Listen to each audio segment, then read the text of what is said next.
What's up, everyone? Hi. How are we doing today on this historic Monday? You know, this is the unique scenario of the things that you do your last first. Here we are. Meaning Pac-12 play starting. Correct. Ah, Boom. is there a prize for that? Yeah, you get a cup of coffee. Back By the way, to Rich- college, I just flunked. What worked so well for you guys to slow down Michigan State's run game? Because that looked like a pretty key to the success on Saturday. I think one of the things that probably worked well for us was, number one, just our level of preparation. Our players are really keyed into being on point when it comes to their preparation, and we really had them ready for the physicality that they had to be able to bring, because when you hear about the aura of your Big Ten play, it's going to be a physical game. And we said we really commanded our guys to where we wanted to be the more physical team in the trenches. So you've got some really talented linebackers. It looks like Carson Bruner's really having a nice stretch of play. He's among your leading tackles. Oh, yeah, yeah. Yeah, and well, the thing that we're doing a lot, and as I tell young men in the recruiting process, that if you come here and you have a chance to play under us, you're going to have a chance to play if you know exactly what to do, and you're seeing that from our particular room, having a chance to play 5 to 6 guys per game. What Carson does very well is his level of preparation. He knows exactly what's going on, when it's happening, what's going on, and what to do. The thing that I think he's doing very well, when you look at his efficiency per play, that's pretty high, to where, let's say if he's in for 20 snaps, he's going to have a chance to get 5 to 6 tackles. So he's able to be at the point of attack, making his plays at the point of attack. What did you see from Thaddeus Dixon's performance on Saturday? It was great. Thaddeus being able to play some good man coverage or good quarters coverage with respect to some of the things that we do. It's great to see him continuously taking another step against a quality opponent. But also, when you can play well and do some good things, that also adds to your confidence level as well. So it's great to see him taking another step as we get ready to move into Pac-12 play. It doesn't Did seem you like a get guy an that's short. explanation from the officials on the Zion strip sack fumble that was blown dead and wasn't called? What was the communication from them like on that play? You know, it's kind of the ebbs and flows of ball, and I think that they looked at it maybe upstairs and didn't think as though there was enough evidence to call it a fumble.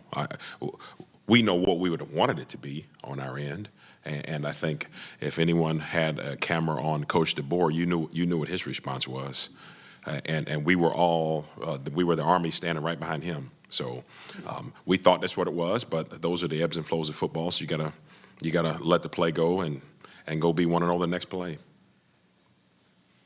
Did you have something else from before? Oh yeah, I was going to say, just he seems like a very confident person when you watch him on the field. How does that add to just the rest of the defense as a whole? Well, those are the things that you want to command your guys to do. We have a philosophy on our end, is that preparation creates confidence. So when you can prepare well, your swag level is going to be high. You're going to play very confident, and then when you have a chance to make some of your plays at the point of attack, that's just going to raise the amount of energy that you have in your confidence bucket. So being able to see Thaddeus do some of those things, it's great, especially for some of the other players that knows his role was, coming off the bench, being able to get an X amount of plays. How did you feel like you guys adjusted at safety without Asa and Cam Bikilanen? They were good, and the one thing that they've been doing, maybe from square one for us, is we've been rotating guys in and out a lot throughout fall camp. So being able to see the what we call the next dog in come in and play, they did a great job. It seemed like that was mostly Vince Nunley. I mean, he got the start, played a lot of snaps. What kind of progression have you sort of seen from him? I know you guys were excited about him last year. Yeah. He obviously came back from injury from last year and during the summer, and the one thing that you knew is that from a mental standpoint, he could take and do all of the jobs that's needed at the safety position. So he didn't have a lot of action in game 1. He came back in game 2, played a little more, and then obviously you see here in game 3 he had to start. So initially he was drinking from a fire hose, but we were able to scale some things back for him and then allow him to go play. And you saw during the game his comfort level was really good. As for young players, the one thing we always just have to do is just, you always want to work on just the eye discipline for your players. And those are the things you always have to work on just with everyone. Is S-Team behind him until Asa comes back? Mm-hmm. That's how we foresee it right now, yes. What has pleased you the most over the first 3 weeks from the defense? Well, sorry, What's what? pleased you the most about the defense over the first 3 games? I think that when you see the selflessness of everyone on the defense as a whole, we have 2 elite pass rushers. You may not see it with production in sacks, but you're seeing it with production and hits on the quarterback or quarterback pressures or early throws or an offense having to change their whole scheme around. So you have those guys not getting frustrated with everything. And now that's also turning into a scenario where your pass defense is a lot better also. So that's some of the things we've been pleased with, and also us being able to make our plays out in space when it comes to minimizing missed tackles. The things we know we have to continue to get better at is just taking the ball away in all scenarios, not just on third down. With that said, is Trice probably kind of chomping at the bit to get his first sack? I'm sure everybody, doesn't see him like you coaches do, playing well, and the outsiders will say he doesn't have a sack yet, so he must be not having a great year. Yeah. But I imagine he's probably a little impatient about that. No, the one thing that you see from BT is that he is going to be aggressive, active, and attacking 24/7 when he's on the football field. In most football terms, you say his motor runs hot. It does. It runs hot and it runs often. And he's been able to disrupt so many plays in the run game, also being able to disrupt plays in the pass game. He is such a good team player. That's exactly what the kind of young man you want on your team. Because he's not going to get frustrated. He knows that he's not going to have to press to try to make his plays for his quote-unquote stats. Everyone knows who he is. Everyone knows where he is. And you'll see offenses, they have to change everything in order to be able to keep him from getting his production. But what they're doing, he's not getting his production, but because they're changing everything, everyone else on the defense as a whole are getting their production. So we're seeing a great team defensive performance. How likely is it Cam Fab comes back Saturday? Say it again? How likely is it that Cam Fab comes back this Saturday? It's pretty high. The one thing that Cam's doing, and probably, with respect to injuries, all the guys, is that they're doing everything they can to get back as soon as they can. So our expectation is that he'll be ready to roll. What kind of leadership are you seeing from Edifon on and off the field? He is someone that you have as a coach on the field. And when you have someone like that is not just elected captain, but he's a coach on the field, he is putting so many sprinkles into other players on the team at different positions, whether it's offense or defense, to where they're seeing what leadership is all about, because we have a philosophy in our room that leadership is best coupled with action. So you're seeing him do well on the football field, but also helping bring along other members on the team. So he is someone you want on your football team. And most of the time, if you have leaders like that are playing well, making plays, and leading your team, that's how you have continued established traditions on your team, especially when it comes to you being able to experience success. You had a post on Twitter, or X or whatever, about an hour ago where you highlighted Coach Shepard and kind of the way that he's leading that group of wide receivers. I'm wondering, from your standpoint, what do you see about the way he coaches them, the way he instructs them, that has kind of helped lead to their success? Yeah, but that was kind of just a joke, because Shep really is not a good coach. Hey, I told him if I got asked that, I was going to say something about it. But no, when you have a coaching staff where you have some of the elite members in this profession, coaching, mentoring, leading, developing, and praying for their positions, it's exactly what you want. So the one thing that I think that Coach Shep does very well is he does so much for his players away from football, to where they trust him with everything, and they will do everything for him on the field. And you're just seeing the benefits of a good person. And we're lucky that he's on our sideline. Anything else for Coach Inch? All right, thank you. All right.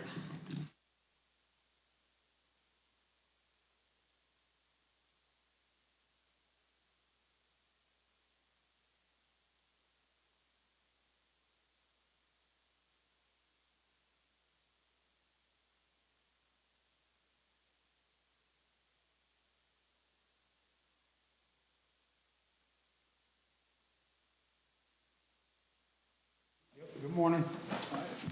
How we doing? Good, how are you, Ryan? Got out of Michigan a lot.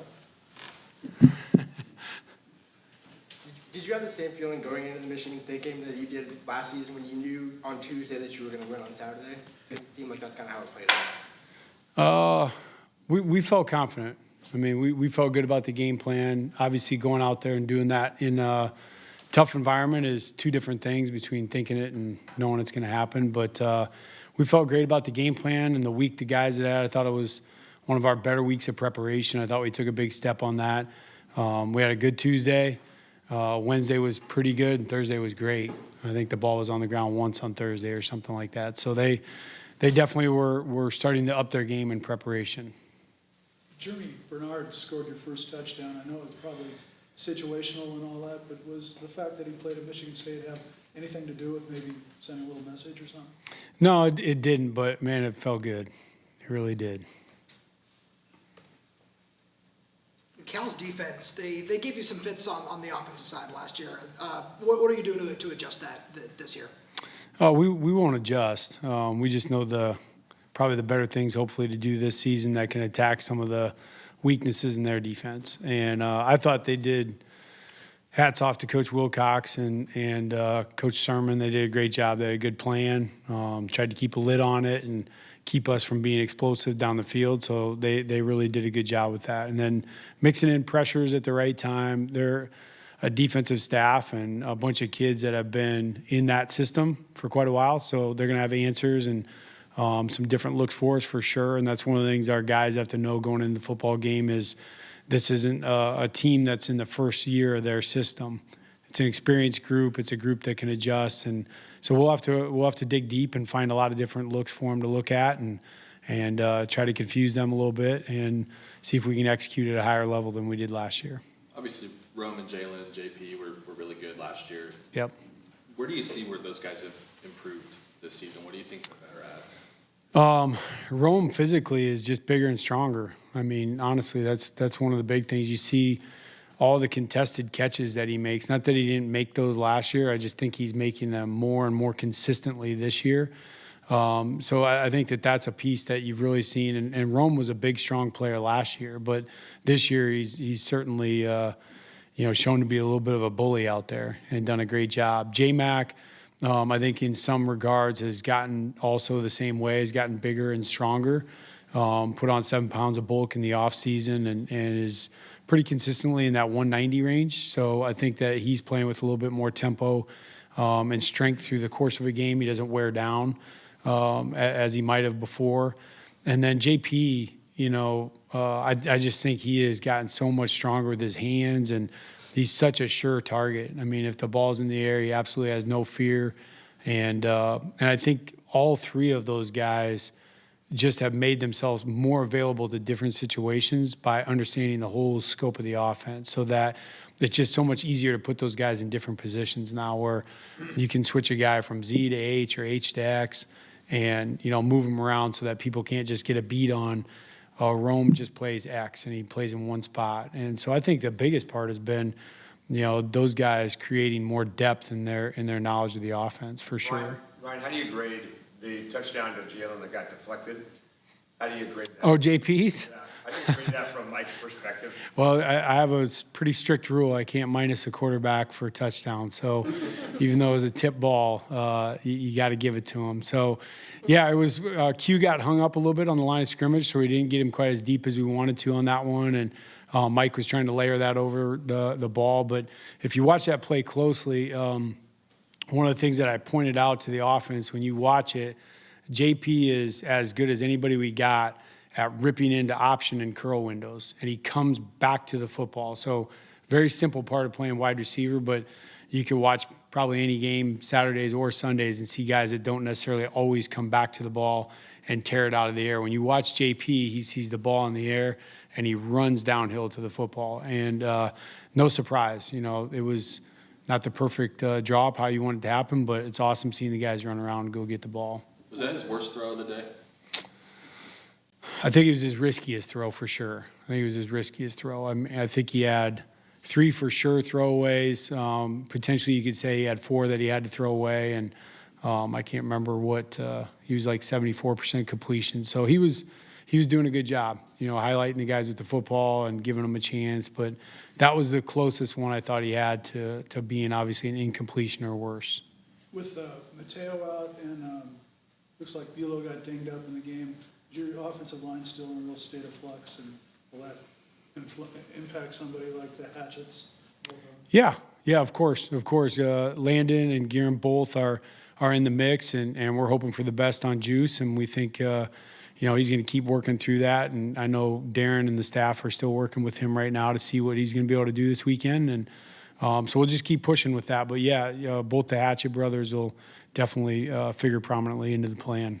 Can you talk about Mateo at all? Teo is, he's had surgery. I think it's okay to say now. He's probably going to be a ways out. Coach, there's been so much made about the numbers you're putting up on offense and the offensive efficiency so far this year, but in your mind, on a scale of 1 to 10, where are we at in terms of the potential of this offense? 7. I believe that too. We were 3 of 10 on third down, put ourselves in some really bad positions 2 weeks in a row where, we made some of the really, really tough plays look easy, and we made some easy plays look tough, and that's what we got to eliminate is just some little stubbing your toe on silly penalties that, our first, I think we were 0 for, I don't want to misspeak here. I think we were 0 for 2 on third down at halftime. One was 3rd and 11, and the other one was 3rd and 20. You're not going to probably hit a lot of those. So those are the situations. We just got to stay out of those, especially getting down in the red zone early in the second half and having to kick 2 field goals. That was wildly disappointing. That's been one of our goals is touchdowns in the red zone. And so I thought that part was really frustrating. And we had some good drives going and some good conversions and, being efficient on first and second down. So it shouldn't have been that hard. So we just made it a little bit hard on ourselves and got to clean that part up. Tybo Rogers, just what you saw, and has he elevated himself on the depth chart, or is that still just a work in progress there? No, he certainly has. And that's been a steady process with Tybo. And there's been a little bit of, growth with him just as a person that had to happen through fall camp into now. And I'm really proud of how our staff handled it with him. He's a young guy. Sometimes you forget how young some of these kids are and some of the things that they got to work through personally so that they can be their best. And I think Tybo did a good job of that. He's getting a lot better and he's getting more mature and he's got a lot of guys in that locker room to look up to and look to see how to do it right. So I think if Tybo would have come out and had success right away week 1 and not got some of the off-field issues corrected, I don't know if he'd be as far along as he is right now, honestly. So I'm super happy with where he's at. I'm proud of the work he's put in, and we expect big things throughout the season. He'll keep getting better. Were you satisfied with the progression of the run game last week? Yeah, I thought we did a good job for the opportunities the guys got. I thought there were some good hits in there that we're starting to make do on some people playing with light box, and then even on a couple pressure looks, we hit a couple of big hits. So yeah, I was pleased with where we ended up. Is it hard to call runs when you're having so much success passing? Yes. How frustrated were you on the screen to Will, the guy that called that? That was a bummer. We had man coverage, had everything we wanted. J-Mac just had to run the guy out of there. The other guy went in motion and saw it was man, and he just runs him out of there. We're okay. He's just trying to help the team make a play and got his hands caught up. But yeah, that was a bummer. It was well executed. Besides that one play, red zone as well. So that was a big bummer. How much of a weapon is Jack Westover to where he can be that release valve in the red zone?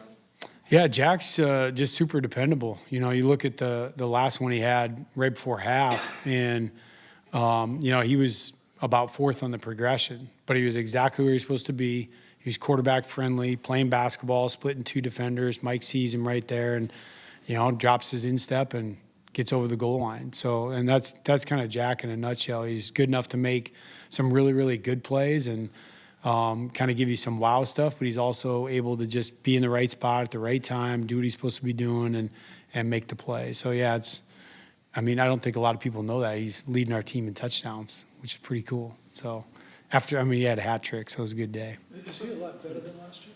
Jack, yeah, I think he's definitely improved. Not so much in the pass game. He's done a great job in that too, but I think he's become more of a physical blocker. I don't, think he's a liability at all in pass protection. I think that's something that he's worked really hard to be better at. And so when we are throwing the ball down the field and he needs to be in the protection piece, he can do that and do a really good job at it. So I think he's improved a lot. When you guys first got here, there was maybe some thought that Jake Hayner might go in the portal and look at Washington. And I'm curious just kind of what your evaluation was of the quarterback situation here and what your conversations with Coach DeBoer were around Michael and kind of where he was at in his career and when he went in the portal and kind of how he fit into your plans when you were very first starting to look at it.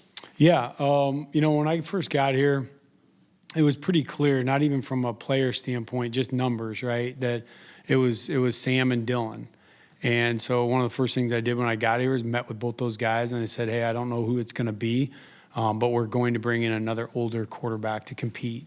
And we needed to do that. The room was just needed more guys. Honestly, it needed more older guys with experience. And then, obviously when Mike was in the portal, he's a guy that we knew well, and we believed in his skill set. We felt like the only limitation for Mike has ever been, some of his injuries and getting dinged up, and felt like we were going to have a good opportunity to be able to showcase a lot of what he's done, especially in some of the, maybe even some of the things that we advanced even since Mike played in 19 with Kalen. And, some of the passing emphasis that we had in 20 and 21, thought Mike would fit really, really well with some of the vertical attacks that we had.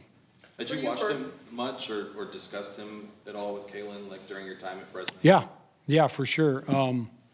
That's one of the things, you're lucky when you have a year like 2019, and Kalen and I obviously have a long-standing relationship where, hey, this is working, this isn't, what are you doing? Yeah, hey, I saw that game with Mike, he's doing a great job, what are you using him for? So, yeah, I've definitely watched a lot of film on him prior to any of this. Ryan, when you have a you game that's personally- 35-0 and you're seeing players dropping like flies all over the field, is there a part of you that says to yourself, I got to get number 9 out of there? Yeah, 35-0 is probably not quite enough. You just never know, and it was so early in the third quarter. But after that second field goal, that was where we felt pretty good about where things were at, and I think we had the starters out. I don't know how much time there was left in the third quarter, but all the fourth and the third. But certainly, yeah, I think anytime you see that, you have to be wary of that. And we also know that those things happen in the first quarter as well, but you certainly don't want anything to happen with the game in hand for sure. Hey, Coach, for you personally, with Michael and the Heisman hunt and doing what he's doing so far, for you, what kind of pride do you take in being a part of this process for him, and what would it mean for you to help them achieve something like that? Oh, yeah. I think anything that Mike, first of all, Mike's demeanor on all those individual awards makes it easy to root for him. I just think back to, I don't know if it was a social media post or what it was, but somebody asked Mike what his favorite throw was during one of the games, and he said Demo's touchdown, and that's legit. You see those guys and how they operate every day in the room, and Mike's selflessness that way, and he's a humble kid, and he's a guy that's kind of been to hell and back a little bit. So to root for him and see the heights that he could get to is special. It's special for any kid, but I think, there's obviously an emotional attachment to a guy like Mike and everything that he's done for this place already and what he's continuing to do. So it's fun to see. You never want to get caught up in personal accolades, and Mike does such a good job of separating that and putting it by the wayside and focusing on the game plan. But it is special, and I always tell him just we can think about it after the season. We'll wait till then, and then it'll be pretty cool. Is there another level he can take his game to? Yeah. He seems to be Yeah. pretty high level right now. He is. This game was the highest I've ever graded him. He played not a flawless football game, but I knew early on there was a couple of plays that were shot plays that were designed to go down the field, and he went through his progression pretty quickly and checked the ball down. And when I see that, I know that he's on point and that he knows exactly where the ball is supposed to be going. He's not trying to force it. And he does such a good job of just believing in the system and knowing that there's going to be another opportunity to get the football down the field. And I think that that's what, in this system for any quarterback, that's what feels good, is you don't feel like you have to get it down the field on that play because we got more bullets and we'll be able to get to another one. Ryan, you guys go up against Taj Davis this weekend, Yeah, and he'll forever be remembered for his catch in that he will, for sure. Husky Animals. Did he feel the need to try and make himself more of a number one type receiver, more of a focus guy, because, you have such a long line of guys here? Well, what did he tell you when he left? Because it must have been a hard decision. It was very hard, and I know that first of all, Taj Davis is a great kid. He's a special kid. I'll never forget the play he made at Oregon. It was phenomenal, and that's how I'll always remember him. So there was absolutely no ill will when he chose to leave, and you hit it on the head. He was looking for an opportunity to be somewhere where he could be the one, and didn't feel like that's exactly what was going to happen here. And, we did not want to lose him. We love Taj and wish he was still here, but we wanted nothing but the best for him. So at the end of the day, when he made his decision, we all supported him and wished him the best. Ryan, when you look at Cal's defense, you see they forced 10 turnovers in 3 games. What's that make you think? Their guys are where they're supposed to be, and they play hard. A couple good interceptions, location spots that they were underneath throws and catching tip balls, and then also forcing fumbles. You see guys running to the football, finishing plays, and trying to get the ball out. And you see guys staying at home on the backside of things. They're disciplined, and they play really physical. It's a defensive head coach, and you can see that mentality for sure on that side of the football. And I think they got a special group. I really do. I think they're corners. They got 3 corners that play really, really well. A couple safeties that hit pretty hard, and we think they're going to be by far our biggest test. What's the staple of a Wilcox coach defense? The staple, schematically or personality or? Yeah. I think that the coverage scheme, I think they do a good job of being in half shells so they can play, zone to the field and match 2 guys on the backside 3-by-1. So just having coverage answers, I think that he does a great job with that. Him and the whole defensive staff there, I think, do a good job of being creative with some of their coverage schemes. Good, all right. All good. Thanks, Coach. Thank you.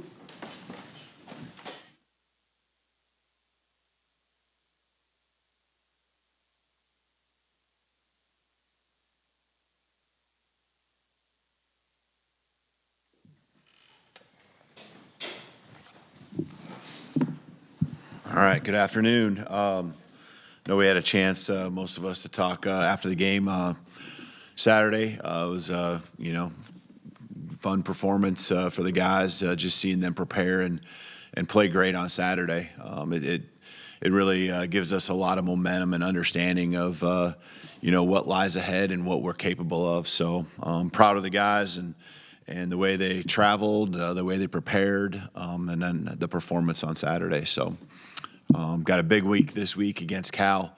As you all know, it was a fight till the very end a year ago at their place, and they do a great job. They're playing physical football on both sides of the ball and do a great job. Their coaching staff coaching those guys up very well. So we know we got a tough one as we begin Pac-12 season. Questions? Are there any injury updates on Asa Turner and Devon Banks? Devon Banks. I will. So 2 guys, just kind of give you an update. I know you asked about Mateo earlier too. Mateo and Devon will be out for the season. So, and then Asa will be, kind of week to week. So we'll see. Probably doubtful for this week, but we'll see as we go along. He's working very hard to get back soon, and you never know. Guys turn the corner at some point, and we probably could have used a guy like Fatui on Saturday, but when the game took the shape that it did, didn't need to play him. Expect him to be ready to go again this week. And Cam Fab? Yeah, we expect Cam Fab to be out there this weekend. Yep. Those guys that are out for the season, can you generalize what happened to them? I mean, I think you kind of know by just where their injuries. I mean, they're both upper body injuries and stuff, and so both requiring surgeries. So. Thanks, 2 years in a row with this. Yeah, it's really unfortunate. A guy that playing so well, Devon, just brought a lot of energy. Plays with some passion and brought juice to our secondary those first couple games, and was playing really good football. And so you just feel really bad. Our team, of course, but you really feel bad for the individuals. And Devon, is certainly, along with Mateo, guys that have poured a lot into their preparation to get ready to play, not just this season, but Mateo's been doing it for many years here. So I feel super bad, for the situation that they have. But these guys are team players. Devon's out there, running with the team yesterday, doing the things he could do, and Mateo sending text messages. He did not make the trip, sending text messages to players and staff, and man, he loves this team as well. How's Jalen doing? McMillan? Yeah, I think I haven't got an update today. Not much really since Saturday night, but I think just kind of where he was at the time. I would expect him to be able to play this weekend. But we'll see how he feels here today and tomorrow. And Beulah? Same way. Yeah.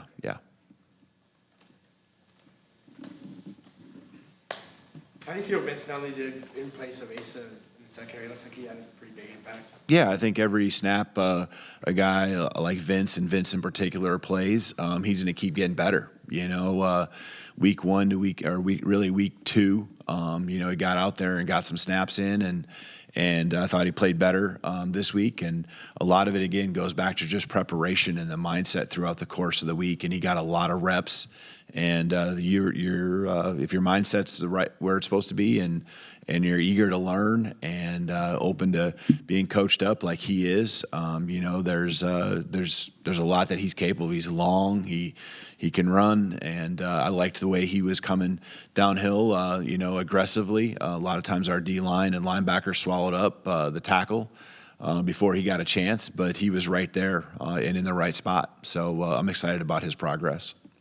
Coach, what pleased you the most about the performance at Michigan State? Does one thing stood out, or a couple things that you were like, that's...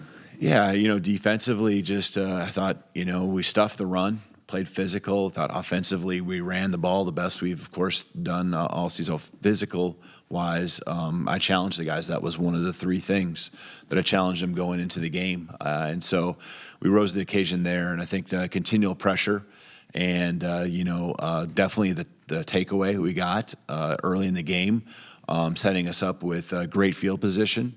And then the offense taking advantage of it, and just, guys making plays early in the game on both sides I thought was critical.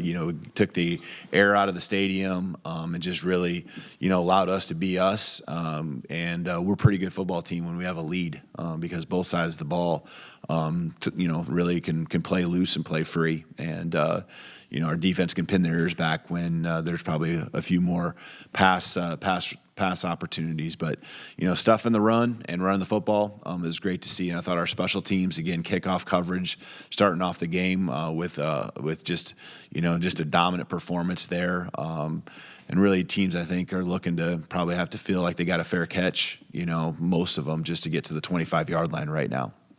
Ryan said that was the highest graded game he had for Mike.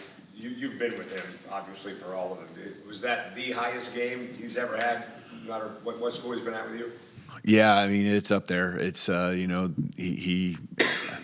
think there are always things, where, like Coach Grubb says, the sky, he hasn't reached his ceiling yet, but, Mike played really well, and I agree with what Coach Grubb said too, where, when you're going through your progressions and he does such a good job of, hitting those shots down the field, but you can call more shots when it's not just all or nothing, an incomplete pass, and he's willing to take the check down if the coverage isn't allowing for that shot on that particular call to happen. So, him working through his progressions, checking it down, and then those plays ending up in, 10-plus yard gains.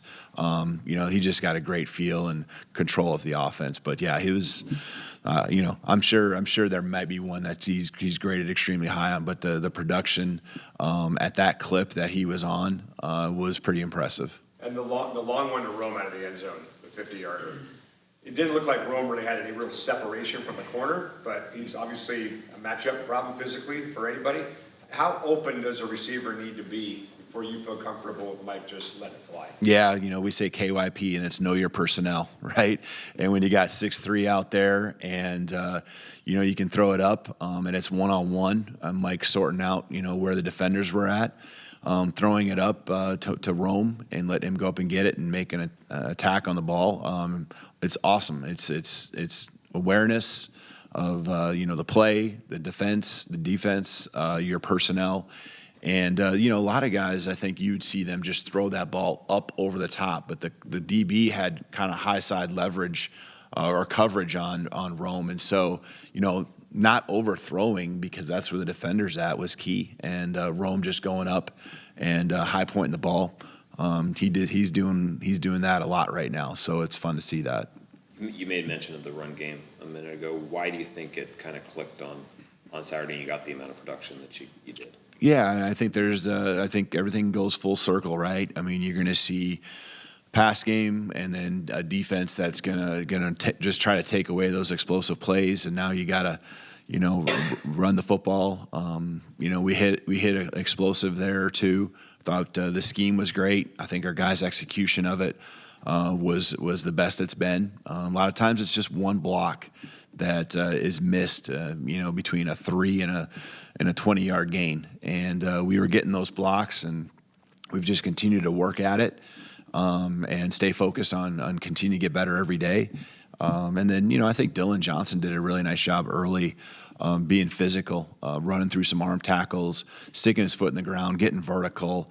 He was a load to bring down, there in the first drive or two, and set the tone of, hard yards in the red zone where he's carrying a couple defenders for 2 or 3 extra yards, and got Tybo involved. I think you see kind of what we saw in Tybo from the beginning, and really neat to see him, turn that burst on when he had those opportunities, whether it be down the sideline or right down the middle of the field. Being very decisive, considering it was really his first action ever at the college level. Will Nixon and the other guys as well, being available and ready. When you inherited this team, you got Eddie, but you got him injured. And you got Tupatala and ZTF, some pretty good players. Now you're going to go up against Jackson Sermon, who was part of that crew. And then last year at UCLA, you played Latu. All these guys are first or second team all Pac-12 guys. Is it a little mind-boggling that they were all together at one point? Yeah. I know how football will tear you apart, but could you talk about that if you thought about, they were 4-8 with all these guys in some kind of capacity? Yeah, those are some really good players. This week with facing Sermon, man, you can tell he runs the show, and he's got some good players around him too, for sure. But he really is always in the right spot.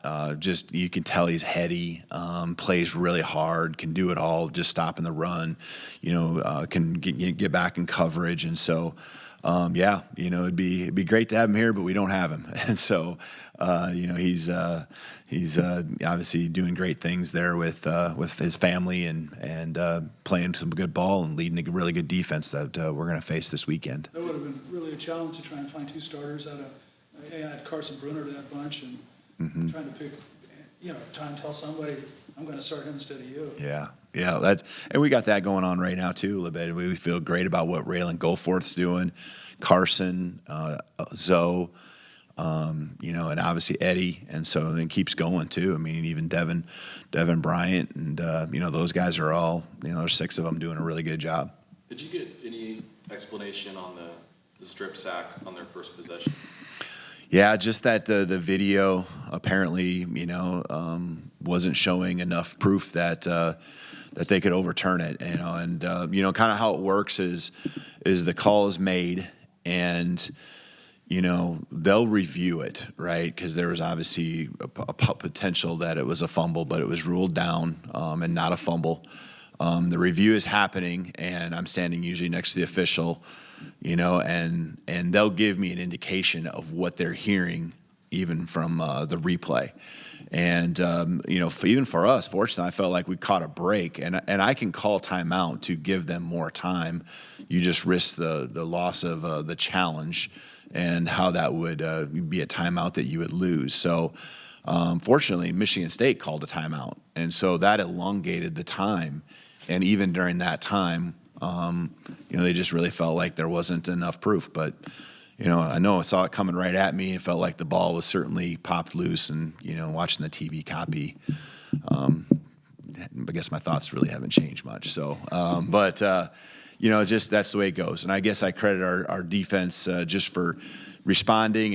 And a lot of times when you miss an opportunity, especially for a takeaway, a ball goes through your hands or something like that, and a pick could have been the case.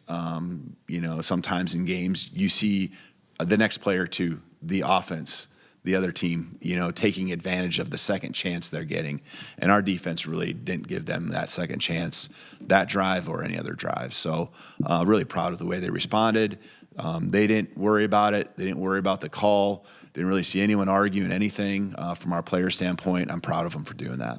At the end of the day, it's all about winning games. But what do you make of the offensive numbers, efficiency, and all that stuff that you guys have been putting up in the first 3 games? Yeah, it gives you a lot of confidence, and there's a lot of guys that people are having to defend in a lot of ways. There are, schemes that we're running.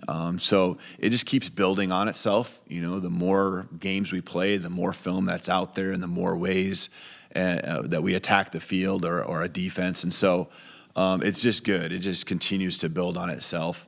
And, you're only as good as your last game, though. So we got to go back to the drawing board and, put a great game plan together, which I know our offensive staff will do. And our guys will buy into it again this next week, and we go execute. That's the key. Go execute and just do the fundamental things. We got talented enough players to where if they just do what they're capable of and stay within themselves, we're gonna have successful days, and you're gonna have big days like we had on Saturday. And of course, as we go through the Pac-12 season, we know we're gonna face some pretty stout defenses, and so that's fun because you get to push to your limits. Are you surprised that you didn't have a situation like that in the preseason, non-conference season, where you weren't basically challenged in the final half of the games? Yeah, I remember looking at the schedule a year ago when I got here before we even started last year's season, and seeing Boise State at home and Tulsa. I knew they were going through some transition there, but and then Michigan State on the road, and thinking, okay, this 2023 non-conference season is going to be a grinder, and I just again credit our guys. They haven't looked past anyone. Week 1, week 2, week 3, they were each their own individual weeks. We prepared very well. We continue to get better. Hopefully 3 weeks from now, we don't even look like the same team that we are now. We got to challenge ourselves to get better because we know that's what the teams are doing that are expecting to win championships down the road. Kalen, you guys and Cal are 2 teams that have been part of Pac-10, Pac-12, Pac-8, PCC, whatever, for over 100 years. Being that this is the conference opener, do you make mention of that this week? Do you put it in context for your guys at all? I guess, do you think about the history of it in any way personally? No, not really. Not really. I think it's all about just having the chance to compete in this game, and how that sets up to compete, and make each game throughout the course of the season against all these other great programs this year that are playing at a high level. Each game, the stakes, come greater if you take care of business week 1 and then worry about week 2. I was wandering through the stadium before the game, and I could hear that pregame show from the Michigan State side. They were talking about Mike's injury history, and could he stay healthy? And I got to thinking, he played 20 games at Indiana in 4 years. He's about ready to match that in about a season and a half at Washington. So I guess the answer is yes, he can stay healthy. Yeah. Is it, I got to thinking about maybe some of the reasons. I know luck plays a lot into it, but, you know, he maybe has a better offensive line out here too, and he's got maybe a different offense, even though you were there for a while. But just the fact that he just hasn't even come close to getting hurt since he's been out here. And it just must be a whole different environment. Yeah, Yeah, I think, you know, that you play the percentages, right? I don't care what position you're at. When you're being hit or hitting people more, your chances of injury go up, right? And that certainly, I think maybe, like you said, there's some protection that is happening up front. And, you know, there were some times that they were in his lap this last Saturday. But we're doing a pretty good job, and he's doing a really good job of understanding the importance of having everyone on the same page, to have the protection and no one coming scot-free, you know, and getting a hit on him. You know, it's going to happen because it is football. But you know, he's built up his body. He's, you know, 5-6 years into it now, and really understands the importance of an off season, and he's had that too. You know, that's the other thing. He didn't have those off seasons at his younger years, and now he's had that. And so I think that's really helped him build his body up, you know, from head to toe. And you know, you see the strength, you know, in his throws. You know, you see all those little things becoming better because of the work he's put in. Well done. All right. Thank you. Yep. Thanks, Coach. Yep.